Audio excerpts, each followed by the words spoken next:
بسم الله الرحمن الرحيم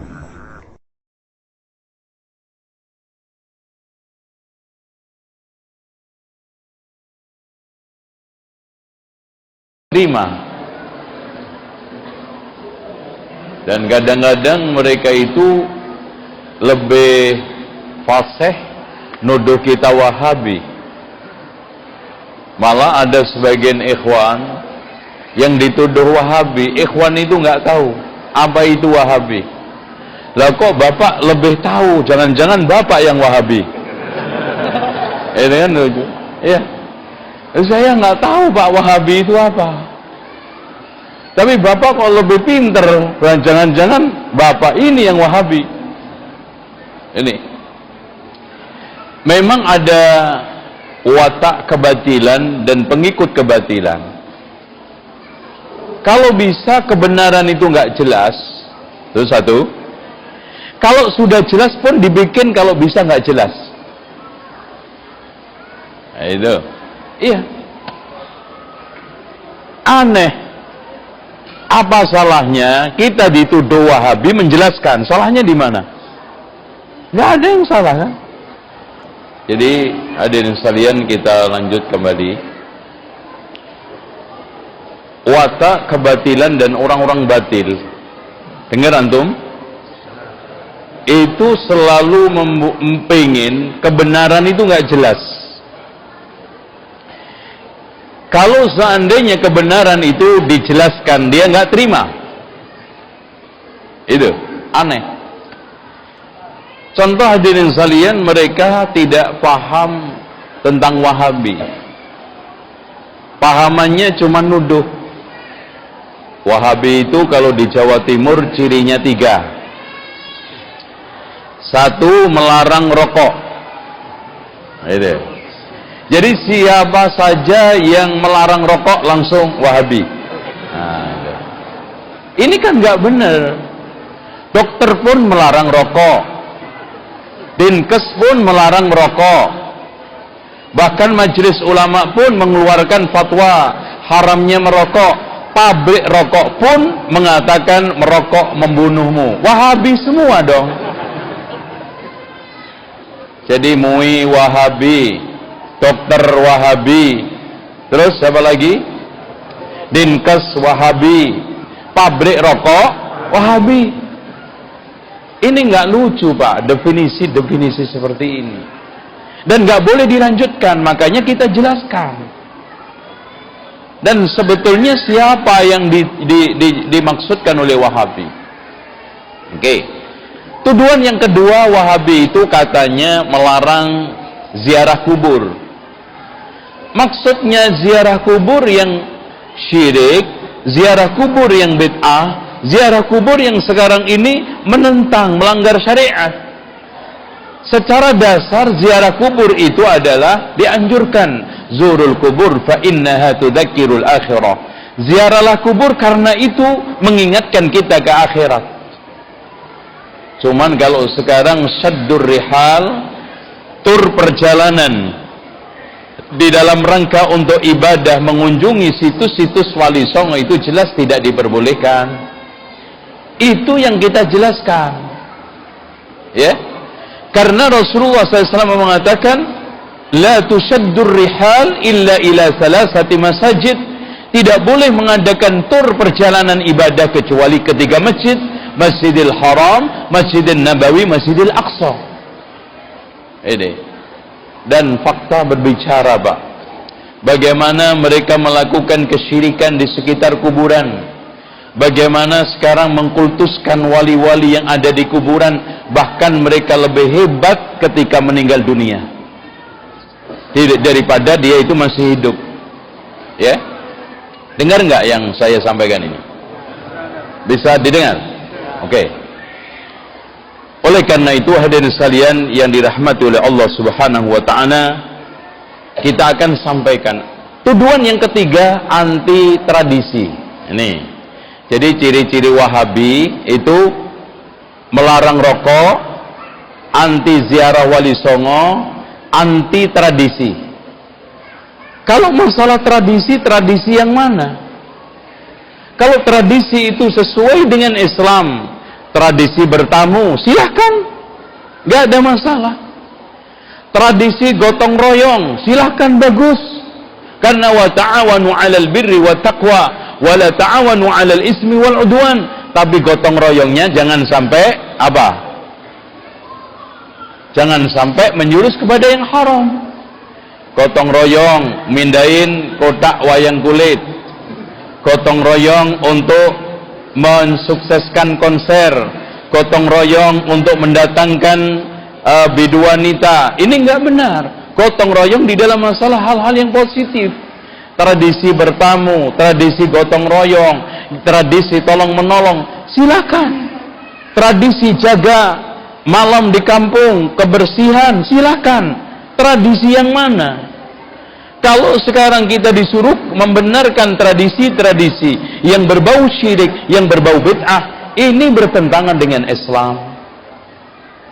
Nahi mungkar. Bahkan ikhwan, kalau seandainya Syekh Muhammad bin Abdul Wahab itu dituduh sesat, kalau memang Syekh Muhammad bin Abdul Wahab itu disalahkan, kesalahannya itu cuma 3. Perlu antum ketahui, kesalahannya itu cuma 3. Yang pertama, kesalahan beliau membasmi syirik dan menegakkan tauhid.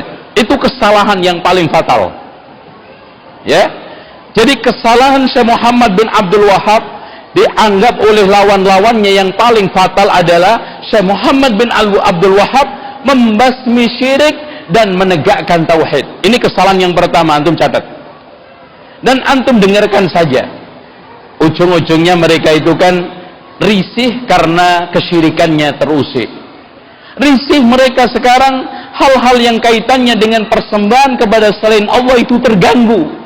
Mereka tidak ingin terganggu, asyik melakukan kesyirikan di beberapa tempat keramatan, pohon dan tempat-tempat yang dianggap keramat atau bahkan di kuburan. Yang kedua, kesalahan Syekh Muhammad bin Abdul Wahab yang paling fatal dari sekalian, yang mereka anggap fatal apa? Mereka, Syekh Muhammad bin Abdul Wahab melakukan amar ma'ruf nahi mungkar dengan tangan. Dan itu sah. Kenapa? Karena Syekh Muhammad bin Abdul Wahab adalah ulama yang pendamping Umara. Dan ketika Umara melegalkan, Umara mendukung, maka man ra'a minkum mungkaran falyughayyir biyadihi wa illam yastati' fa bilisani wa illam yastati' fa biqalbi wa dzalika dha'aful iman. Dan itu selemah-lemahnya iman. Dan kesalahan Syekh Muhammad bin Abdul Wahab yang ketiga, karena beliau anti TBC, tahayul, bid'ah, khurafat. Ini aja. Sekarang saya tanya deh Pak, gini aja, antum buka-bukaan aja. Syekh Muhammad bin Abdul Wahab pernah jajah Indonesia? Pernah Syekh Muhammad bin Abdul Wahab memperkosa nenek moyang mereka? Merampas kekayaan, diusung ke Arab?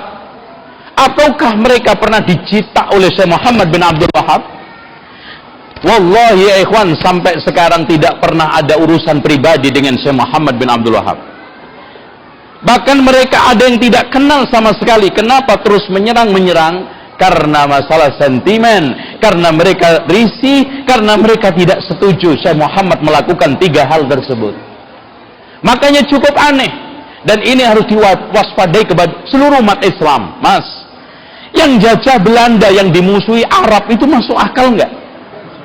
Coba ingat, antum sadar nggak?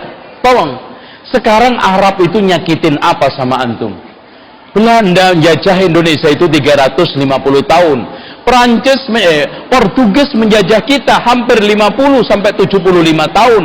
Bahkan negara-negara sekutu hampir semua datang menjajah, mengeruk kekayaan, tidak pernah digulirkan isu-isu negatif. Sekarang Syekh Muhammad bin Abdul Wahab salahnya apa sama orang Indonesia? Ada yang menulis satu tulisan, katanya Wahabi adalah sekte berdarah. Saya tanya sama antum semua, pernah sebutkan ada pernah salah satu jamaah haji Singkawang digorok Wahabi di Mekah? Saya tanya sama antum, pernah? Tolong laporkan, barangkali di data Departemen Agama ada. Subhanallah, malah di sana disambut dengan santunnya, disambut dengan sopannya, dilayani dengan baiknya, malah dikasih buku, dikasih makanan. Pak, Kalau jamaah haji, tempat haji itu di Indonesia, Pak, itu Masya Allah rusak itu. Ya, diduitin semua, kencing aja bayar. Ya. Wah, apalagi Masjidil Haram, kotak masjidnya mungkin 3 lapis. Lapisan pertama kotak masjid di toilet. Lapisan keduanya kotak masjidnya di halaman. Lapisan ketiganya di seluruh tiang-tiang masjid dikasih kotak semua. Berapa M, tapi antum pernah mendapati? Gak ada sama sekali. Antum masuk keluar Masjidil Haram, Masjid Nabawi nyaman. Jamaah haji diperlakukan dengan sopannya. Bahkan di antara mereka tentara-tentara itu sampai gendong, sampai nuntun, sampai mengamankan supaya dia tidak terjadi kecelakaan. Tapi subhanallah, katanya Wahabi berdarah-darah. Darah apanya? Bahkan saya tantang bukan hanya Singkawang, Pak. Saya minta data jamaah haji Indonesia, seluruh Indonesia, ada nggak yang pernah disembelih Wahabi di Mekah? Nggak pernah ada. Jangankan disembelih, barangkali pernah dicewer. Nggak ada. Subhanallah.